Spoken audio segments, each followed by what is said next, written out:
I'm a fast talker. I know we haven't much time, so hopefully we will be finished in time for a good lunch. So, Manly Hall. He was the last century's most prolific writer on ancient philosophies. He wrote 50-odd books, he wrote hundreds of essays, and he made over 8,000 public lectures. He did more to keep the man in America spiritual than anybody else. He only ever charged $1 to hear him speak, and he made millions. And he was an extraordinary man.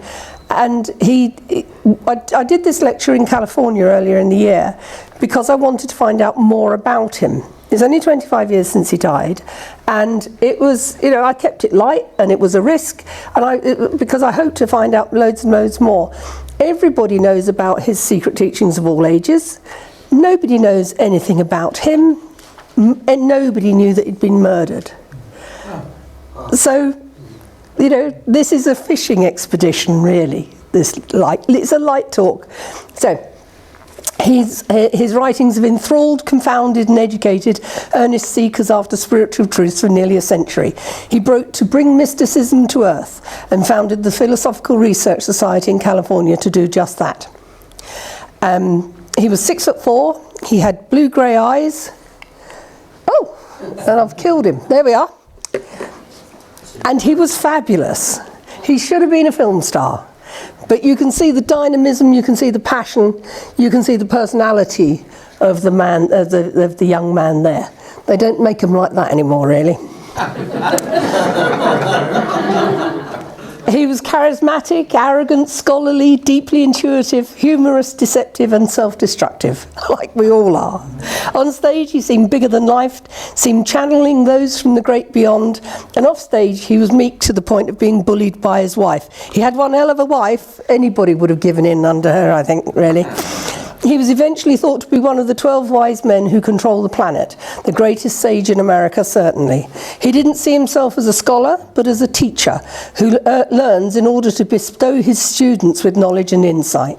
The audiences thought that he scrutinized them with his third eye, and he was, beneath his smart blue suit, both man and woman, like the gods he lectured about. It's a very strange thing to have a long-lasting rumour about you that you're actually an hermaphrodite.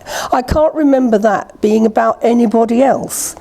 We'll never know, I guess, because his autopsy certainly didn't help.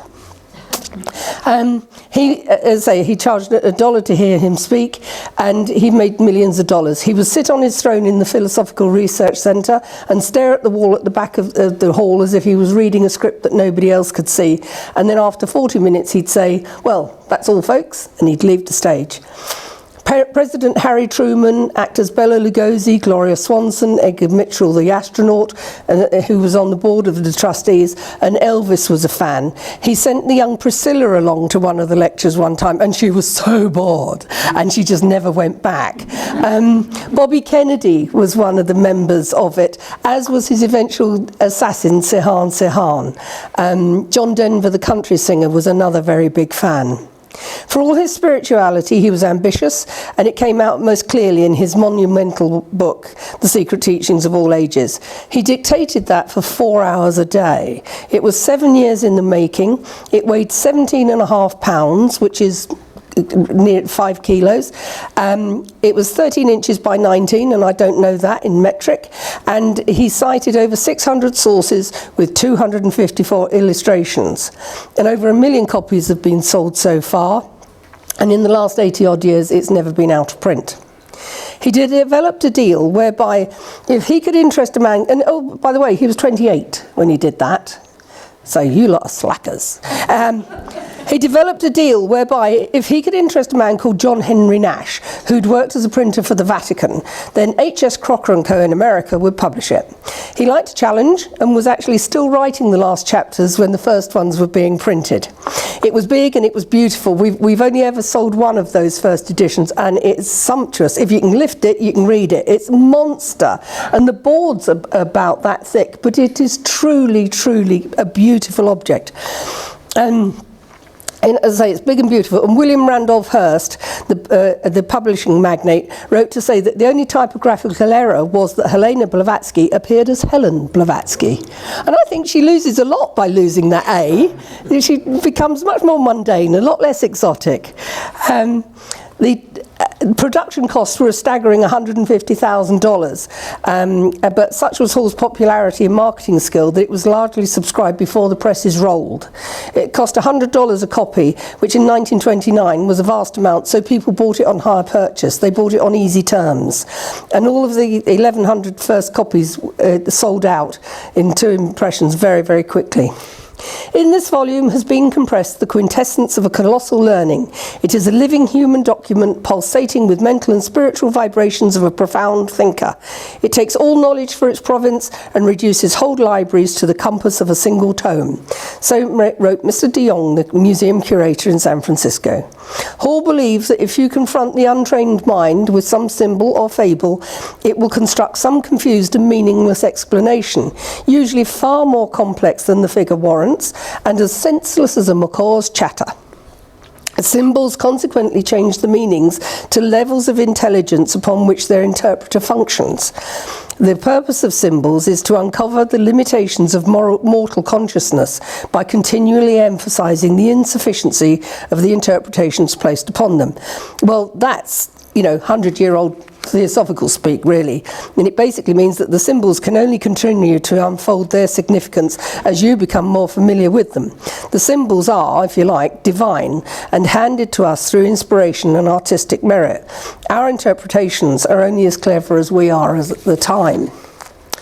When Hall was asked by a fellow mystic how come he knew so much about the mathematics of Pythagoras much more than the authorities on the subject, he replied, "You're an occult philosopher. You know that it's easier to know things than to know how one knows these things." Which I think when a lot of us, when we're asked questions, we know it, but how we got there is a bit of a mystery. He had a dreadful start in life. He was born prematurely on the morning of the 18th of March 1901 in Peterborough, Canada. His father was a Welsh dentist and was already living apart from his wife. Mr. Hall was staying in a smart hotel in Peterborough and had an income of $2,400 an annum, and he moved away when Manly Hall was 3 years old and was never heard of again. That was a year after his mother had taken off for the Alaskan goldfields to work as a chiropractic healer. So she was a tough cookie because she lasted in those Alaskan goldfields for 15 years. So the little boy was left in charge of his maternal grandmother, and she was all of 45 years old and the widow of a varnish factory owner. And this redoubtable woman sold up everything and set off to discover America with Manly in tow. And she was a fidget, and they never stayed anywhere longer than 6 months. She was constantly on the move, this good soul. When he was 4 and a half, he entered the States in Chicago as a Canadian immigrant in July 1905. And they saw Buffalo Bill's Wild West show, and they went to the circus. They saw native Indian dancers, and so he had a good time as a kid as well. When he started school and was given books with large print to read from, they confused him, because at home he and Granny were reading Victor Hugo. When it came to multiplication tables at school, he was equally unimpressed, as at home he was handling most of his grandmother's bank accounts. This helps us to explain very, very early on, this kid had a brain. And a very strange brain, and maybe he was autistic. We're all on the autistic spectrum. That everybody knows that, but we can begin to work out that it was more than a photographic memory that he had. He had an exceptional mind altogether. His grandmother kept boarding houses and had a cabinet of curiosities that she would curate for friends and lodgers. And by the time Manly was 13, they'd done well and were living just 3 blocks from the White House. When he was 19, his 62-year-old grandmother died suddenly, and he set off to find his mother in California. There'd been a very limited correspondence between them over the years, but she doesn't seem to have visited even on her way back down from the Alaskan goldfields to California. He got as far as New York, where he wandered into the shabby House of 1,000 Memories, where stage magicians bought their tricks, tried them out and boarded their doves and rabbits. There he bumped into Houdini, and it's where David Blaine and David Copperfield and people like that, they still shop there, it still exists. Hall engaged in long debates with Houdini and the other magicians over whether miracles could be wrought without stage paraphernalia. Their talk invariably led to Indian fakirs, snake charmers, and Native American medicine men. Houdini said the only reason he could perform his feats, that he copied them from Asian jugglers and magicians. He also said he didn't know exactly how they did their tricks, only how to mechanically reproduce their effects. Hall interpreted this as conceding that there were supernatural aspects to such things that Houdini didn't understand. Harry Houdini, as we all know, saw spiritualism as nothing more than mental intoxication resulting from seductive words of con artists. Wow. Manley headed west with a head full of dreams and a conviction that Houdini was wrong. And he had a job in Wall Street and was doing, a lowly level, but with a brain like his, he could have, ruled the world, really. But there was a man who worked in that office who was a good and faithful servant of the company for 47 years. He died, and within a month, and yet within a month of that man's death, he was never mentioned again. And Hall thought, no, I'm not having that. And he was a young man on the make, and, he decided to make it, but elsewhere. In the 1900s, California was just oil fields, green fields, orange blossom and the pioneering spirit. The West Coast was interested in the new, the East Coast was interested in the established. The West Coast had the New Thinkers, the Theosophists, the Rosicrucians, Vedantists, Freemasons, and fringe Christians who were building up meditation centres, ashrams, temples, occult lodges and churches. As Philip Jenkins in his Mystics and Messiahs, Cults and the New Religions in American History says, some of the new movements contributed to the cultural and economic development of the growing city of LA. In a sense, Hollywood was built on occult foundations, and even Aleister Crowley was there for a short while in the 20s. As he mooched along one day, Hall saw a phrenologist's booth and asked to have the bumps on his head read. And the poor old man winced and said he could make calculations by measuring the radial length of brain fibres from the pons to the medulla oblongata, but he wouldn't read Manly Hall's bumps. So he'd found his first teacher, a little guy called Sidney J. Bronson. He was in his 70s, he was a Civil War veteran, he had long hair and a long white beard, no connection. And when Bronson died, when he was 88, he had a copy of the Bhagavad Gita on his chest and the New Testament in his pocket. He filled Hall's head with good ideas, like sleeping with his head to the north to correspond with the vast currents moving in around the earth. He applied Pythagorean theories about the therapeutic value of music by listening to it in a swimsuit, as Bearskin likes pleasant sounds. Mr. Bronson had to leave town while Manley for a while, so Manley took over his 600-strong congregation. This is in a tent, more or less, really, as he had been assisting Mr. Bronson for a few months, and the dollar a head came in very handy. A name of a teacher that can't be ignored was Max Heindel and his Rosicrucian Fellowship, which was huge at the time. He preached that Jews and blacks had been placed behind Anglo-Saxons in evolution, so some people still struggle with that. He died in 1920, and that was the year Manley was reunited with his mother. And together they went to Mount Ecclesia, and the widow Heindel was very taken with Manley Hall's interesting sensitivity and intelligence. He called her mother, not his own mother, that's the young lad with the widow Heindel. And he called her mother and taught her to play backgammon. She taught him, more usefully, astrology, typesetting, printing and binding. And he also learnt not to write with an ink pen because it siphoned off one's vitality. He dictated his books thereafter. Mount Ecclesia, the Rosicrucian Temple, was added to the National Register of Historic Places in 1995. Los Angeles in 1920 was 5 times bigger than it had been 20 years ago. It housed the Pacific Fleet, Standard Oil, and the Donald Douglas airplane production factory was there as well. Its 2-lane roads were being replaced by highways, and it had the world's longest and largest water system, processing a whole 8 million gallons a day. In the next 10 years, it went from 250,000 people to over 2 million, of which just a third claimed membership of mainstream religious denominations. All the rest, the other 2/3, had interest in Neoplatonism, homespun interpretations of Darwin, Freud, Jung, and ill-digested ideas from Japan, China and India. Everything before 1900 was viewed as stale and terribly dull. Everything after it was glorious, profound and true. Manly Hall didn't agree. He knew there were ancient universal truths that couldn't, shouldn't and wouldn't be ignored. He needed to expand his audience and luckily came to the notice of Caroline and Estelle Lloyd, a couple of oil millionairesses, and they financed a 38,000-mile world trip. And as a farewell present, he was given a cross. Oh, there he is. That's the young man. He was, as I say, he was 6'4", and he was tall and slender mainly, but he was quite thick round the middle. And somebody famously said that he was a great big avocado of a man. So I rather like that. But there he is. He's wearing the cross that his congregation gave him to kind of keep him safe, and he wore that daily thereafter for the rest of his life. As part of the trip, he found himself in Yokohama just after the earthquake.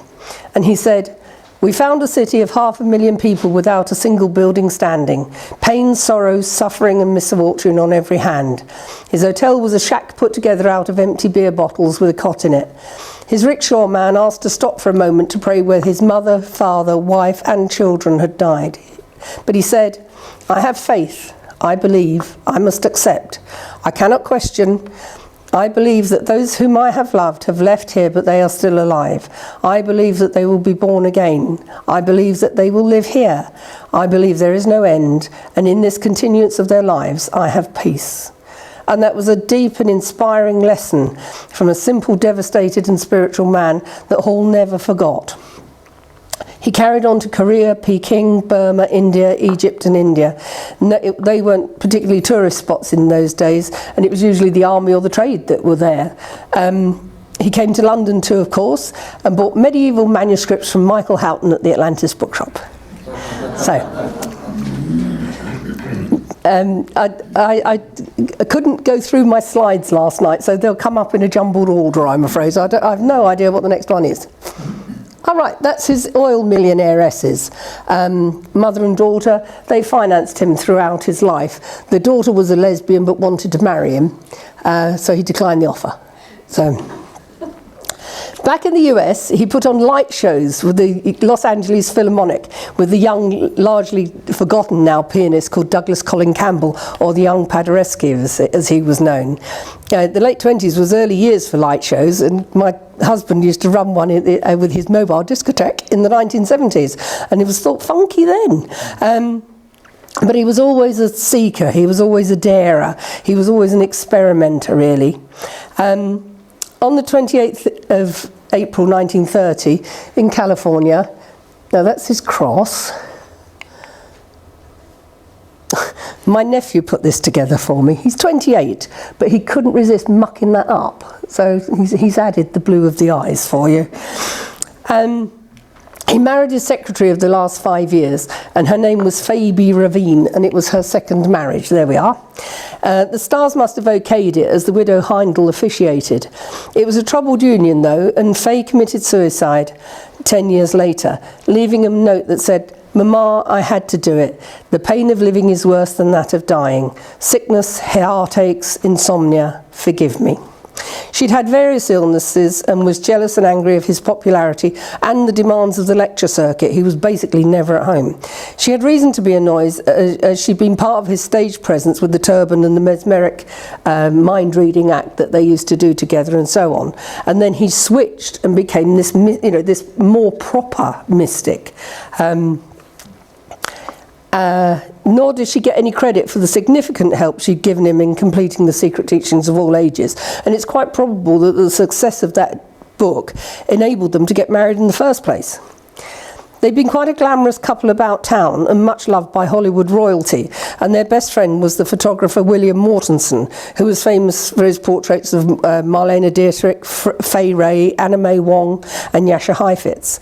He photographed for Cecil B. DeMille. His great Gothic modernist style was ideal for black and white images. Manly Hall quietly removed all mentions of his poor wife from his extensive archive. As I say, she wasn't mentioned in the Secret Teachings of All Ages, she just was excised from his life. She was replaced by Virginia B. Pomeroy. Again, photographs barely exist of her, who was his faithful secretary for the next 30 years.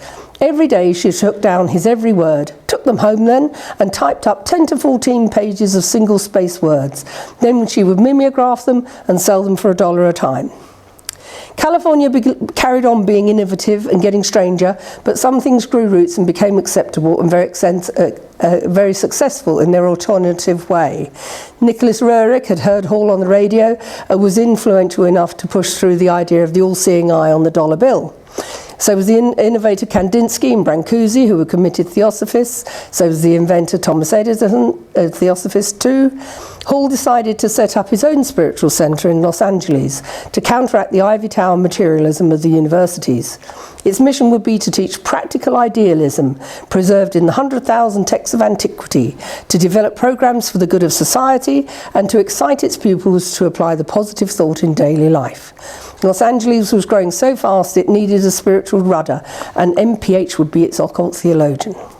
So he bought 3/4 of an acre of land for $10 and set up his Theosophical Research Society in 1934. Again, he's 33 by now. And to build what he wanted to build, he needed an architect. And there was an English amateur archaeologist and explorer who was also an architect, and his name was Robert B. Stacey Judd. And he was so keen on its Egyptian Mayan styling that he chose for the Theosophical Research Centre that he even used to wear feathered Mayan costumes to parties. He invented the Mayan revival style of architecture, wrote a book on Atlantis, and was quite prolific as an artist. Now, I don't know what's next. Oh, that's the Secret Teachings of All Ages, but not the glorious edition. All right. His main rival was Henry Spencer Lewis's international headquarters of the ancient and mystical Order Rosicrucis, or AMORC, in their Egyptian temples in San Jose. There he had laboratories and a clinic for alchemists to cure everything, from depression to cancer, with mind over matter. He invented the Lux Tone colour organ, which converted audio signals to colours on a triangular screen, which was quite a fad for a while. There was the cosmic ray coincidence counter, which was a prototype Geiger counter of its day. The sympathetic vibrations harp, which was used to measure sympathetic vibrations. The busy alchemist spent a lot of time and effort trying to transmute zinc into gold, but decided it wasn't cost effective, so buying elemental gold was more sensible. There were dreamers and businessmen in equal measure, and money was to be made even in the Depression, when everyone needed a hustle, and these alternative thinkers were in the right place at the right time. This is wife number 2, Mary Bauer. She was referred to as a high-voltage immigrant fashion plate. Or perhaps she was just a chic young woman who was in Manly Hall's library researching the 17th century manuscripts, because she was looking for coded references to a vault she believed Francis Bacon had buried beneath the tower of the Bruton Parish Episcopal Church in Williamsburg, Virginia. This is a church that's 300 years old. She believed that her Lord Bacon had travelled everywhere in the world, whether it was known or unknown at the time, and that he had deposited in a vault there gold chalices and copper cylinders containing lost Shakespeare manuscripts, a plan to end war and to establish a limited brotherhood on earth, and the keys to similar sites around the world. 50 years later, she still hadn't found it, but she'd enlisted the help of all sorts of people who should have known better. Her long-suffering husband was irritated by her infatuation with Manly Hall, and he was a decent man, and she was an erratic mother, and scored high even on the Californian bonkersometer, really. But there were reasons why. She was one of 5 daughters of German immigrants, so she'd had to shout to be heard. She'd been gang raped and left bleeding by members of the yacht club where she worked, and had become pregnant as a consequence. Her husband helped find an abortion, and then they subsequently produced 2 children. Manly Hall had no children in or out of marriage. So she was crazy, but we have to be more sympathetic towards her, I think. Her first dig, if you could call that, was two men with shovels being shrilly goaded on by this tiny little woman. And it led to the first ever geophysical survey for an archaeological application. And they found a coffin. It was in a graveyard, it's true, but it also showed up where the gravel gave way to the sand and the seashells. So, it showed that the technique they were using worked. She was such an expert at cracking codes that the FBI opened a file on her in World War II, and Manly Hall had to say that they were to do with Bacon, not Hitler, as the FBI had suspected. She took up platonically with a rich man who lobbied Congress on her behalf and got a job as an odd job man so that he could access all of the building and would appear from behind pillars to thrust leaflets into the hands of the congressmen. They were going to leaflet bomb the whole of the states on Bacon's behalf, but that one didn't actually happen. So Manly Hall was persuasive and calm and deeply knowledgeable. She was just one of these human whirlwinds, really. And again, strange thing for that man to do. They were both living off rich patrons. Manly Hall's oil millionairesses, and they not only supported him for 38 years, they left him well provided for in their wills. Mary then decided that the house wasn't adequate for the status that they had and the importance of the work they were doing. So he was away lecturing, so she sold the house and bought a bigger one, and was really quite miffed with him because he was annoyed with her for doing it. But they were the celebrity occult couple, really. She was the reincarnation of Pallas Athene, after all, and she used to paint her eyebrows in to flick up, and she wore these snake bangles to prove it and all the rest of it.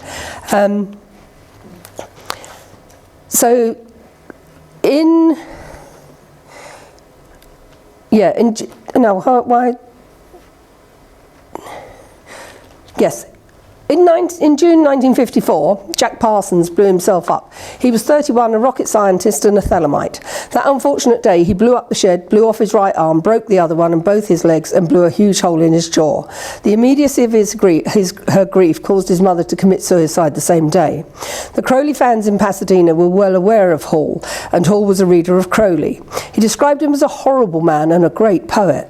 He kept one of the great beast's books out of reach of his normal library users, and he also kept a signed copy of an early 1903 Crowley poem in his top desk drawer. It was one of his rude ones, and Hall said he kept it there as a constant reminder of how low the human intellect can go in the cause of art. He was raised a Mason in that year after decades of writing about Masonic history and law. He rose through the ranks of the Scottish Rite and took little more than a year to reach the 33rd degree. And then, because he was oath-bound, he never wrote about it again. This is him varying again, he's dominating there. That's the PRS headquarters in the Mayan Egyptian style. Years later, they wanted to expand it or knock it down, move, put in a big car park and all the rest of it. By then, the locals were so attached to it, the town council wouldn't let them alter a thing. So they were stuck in this space that was smaller than they wanted it to be. This is how it emerged. So, California is the home of experimenters in religion, education, science and health. And in the 1940s, Manly Hall had his gallbladder removed and had trouble with his back, hands and feet. His thyroid gland was removed as he believed it to be a mediator between the body and the intellect, and in control of the pleasing aspects of one's personality. I would have kept mine, would have had it twinned. Anyway, he became so fat he had to have the driver's seat removed from his car, the pedals and steering wheel extended, and he sat on the box in the back of the car to drive. They were all into alternative healing treatments, and their film star friends were too. Manly and Mari's favourite was Phil Gray, or Dr. A. He used to put his hands up women's blouses or skirts, manipulate their energies, and thus cure them. People like that still exist, ladies and gentlemen. He laid his head upon their chests first until he got the signal. Fortunes were made because it was all down to blocked energies, electricity and radiation. We could all name 10 people right now. Elimination was another way to health. Blood purification, enemas, vitamin shots. Hall's assistant's frequent administering of the water angel treatment later in his life was to be part of his eventual undoing. A water angel is river water warmed by the sun and administered from a hollowed out gourd. Quite soon the assistant was overdoing it, and the subsequent damage to his rectal tissues and the strain on Hall's heart by throwing out all of his electrolytes was the beginning of his long decline. Someone else that Hall consulted frequently was a man he called the Gaul from Transylvania, because he had a thick accent and wired people up to a copper plate with a copper plate in one hand and a nickel plate in the other, to his electro-stimulating machine. This guy, the Gaul of Transylvania, was also connected with the mafia. Hall was considered a high priest amongst these healers, and there were dozens of others then, but as one of them said, to have Hall as a patient meant that you'd arrived.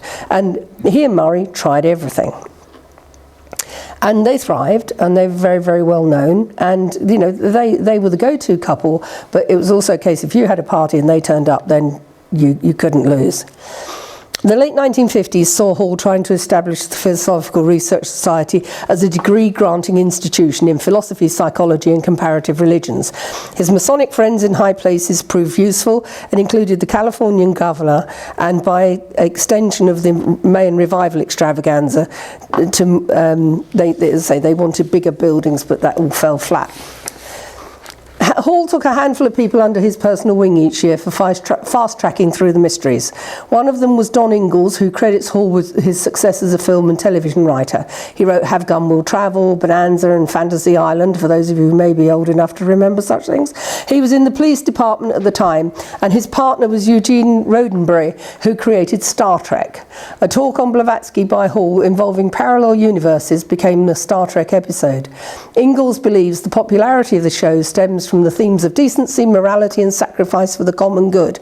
He says, in a broad sense, my time with Manley helped expand my views of life. His teachings of the great schools of philosophy were very helpful in my creative endeavours. They expanded my capabilities and added a sense of balance, calmness and self-control. Basically, Hall helped me to develop a different personal value system than chasing women and the fast buck, one based on honest labour and poise under pressure. Hall, meanwhile, called television a precocious infant that was exerting an undue influence on the shaping of human conduct. So, by the 1960s, Hall was in decline in popularity. You can see him as the sleek burgher that he became, really. He was, a backslapper, he was a high mason, he was a rich Californian. He knew it all backwards by this stage, and he was smooth always. There's a lot of his stuff on YouTube, and he has quite a soporific voice in some ways, but it's always interesting. He knew how to hold an audience. That's Jack Parsons. That's one of these terrible machines. That's him as he begins his decline, really, in the 50s. By the late 50s, early 60s, he was in decline in popularity and out of sorts with society. He offered gentle systems of thoughtfulness aimed at smoothing out one's eccentricities and inconsistencies. Magic, drugs, lashings of sex, great music and flower powers were more attractive to people. Of LSD, Hall said, there's no proof or evidence of any kind that LSD actually results in any legitimate type of ESP. The experiences described are not such that they can be regarded as clairvoyant or true visions in the religious sense of the word. He blamed the media, and he then threw a party for Aldous Huxley, who advocated mescaline. In 1975, the American Heritage Research Association declared Hall a living monument, an important and valuable human resource to the USA living during the closing years of the first American bicentennium. He and Mary became fashion conscious, and she made him wear flashy shirts, and she had breast augmentation and eye bag reductions. They hired a cataloguer, new staff were appointed, and the future without Manly Hall was addressed. All to no avail. It just didn't get pulled together. Drake died, the new staff spent the money, and enter his nemesis, Daniel Henry Fitz. Fitz was a New Age priest of the Atlantean priesthood of the Independent Church of Antioch. He was an ex-banker and computer marketeer, a renter of isolation tanks, and an administrator of colonic irrigations. He wanted to set up an underwater birthing centre of dolphin midwifery, and Mary loved him because he flattered her. He installed himself, his two sons, and his son, and two nurses for the old couple, and all seemed well. Fritz was the man who never knew when to stop, as it was he who made Manly drink so much carrot juice that he turned orange. It was he who administered the water angel that I mentioned earlier. The old couple were given herbal injections and chanted over to get them to sleep, all at a cost, but they lost control of how much he was paying himself as Fitz took control of the checkbook. He sold some gold coins, and the dealer recognised them as belonging to Hall. When he spoke with Hall about the theft, he was told that they depended on Fritz and had no power to resist him, so please say nothing if it happened again. Hall had fear in his eyes, and the mood at the PRS changed to one of unhappiness for the staff, as they too believed that Fritz menaced them with black magic. Someone said it was like aging velvet, a grand fabric coming apart. Hall stayed strong and devoted to his metaphysics. His last public appearance was in Wilshire Boulevard in May 1990. The 21st century has an extreme reminiscence of the 21st year in a person's life. It's the year of coming of age when a person becomes an adult. In the 21st century, the United States must take on the responsibilities and labours for its own maturity at a time when natural resources are being squandered, politicians have being corrupted by power and greed, crime was spiralling out of control, education was failing children, and war was persisting worldwide. Mankind, he said, has not the right to take a beautiful world with all its privileges and opportunities and turn it into a purgatory. This situation should remind Freemasons that they have something to live for. We have the power to build worlds, the wisdom to govern them, and the divine right to inherit the earth and preserve it in good condition in order to pass it on to our descendants as a place of happiness, of usefulness, and security for thousands of years to come.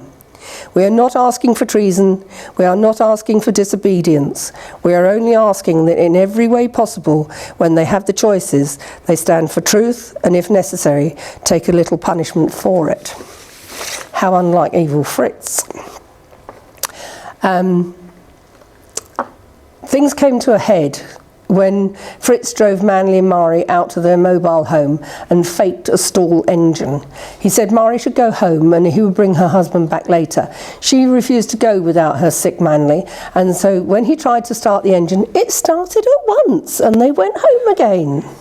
But the next day, they did the same thing. They set out on a journey, the car broke down, and this time Mary left.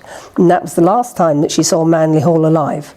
Later, he was seen being carried ashen-faced and unresponsive into the house by a neighbour. Fritz said that he thought his soul and Manly's were merging and he was the luckiest man on the planet.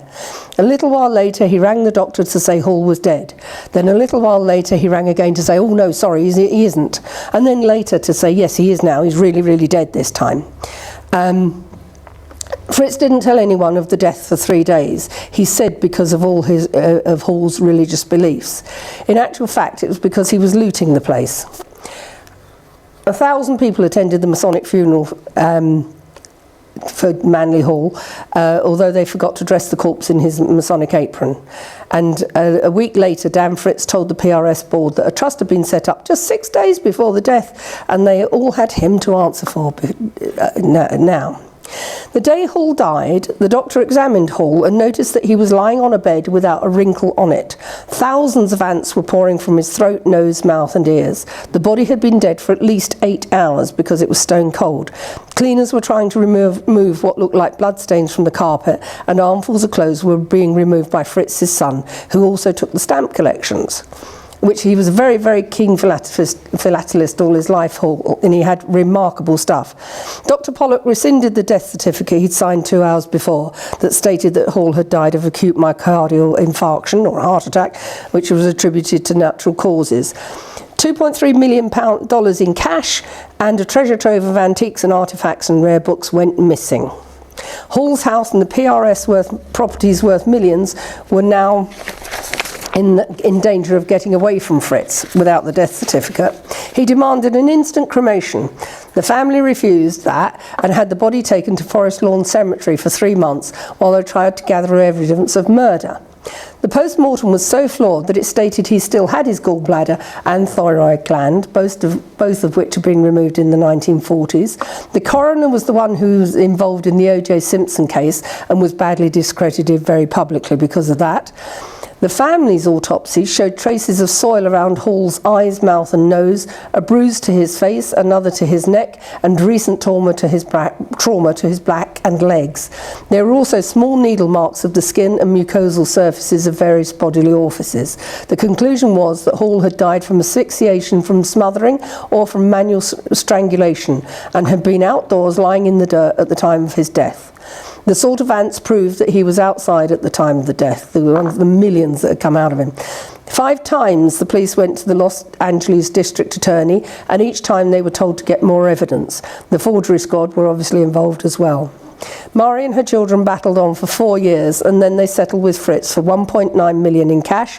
Some books on alchemy were also returned and later sold to the Getty Museum for $750,000. No mention was made of the manuscript on vellum explaining intricate diagrams drawn from the Kabbalah that he had loved having. Hall also owned a 12th century bishop's ring that Rudolph Valentino had worn in his film The Son of the Sheikh. In June 1995, nearly 5 years after his death, Manley Prentice Hall was finally cremated. That's the grand old man. And that's Fritz with him there. They tried to bury him once, but the ground was so waterlogged they had to take the coffin back to where it had been stored. The ending of Hall was just such a muddle. It was really quite remarkable. As I say, he was finally buried 5 years later. Mary Bauer Hall died on the 21st of April 2005, aged 100. Daniel Fritz died a horrible death in 1901, having suffered with adrenal cancer, which is extraordinarily rare, and bladder cancer. He had been running a Pythagorean school for virgin mothers and selling oracle medicines. That is the book that I took most of that from. Thank you very much.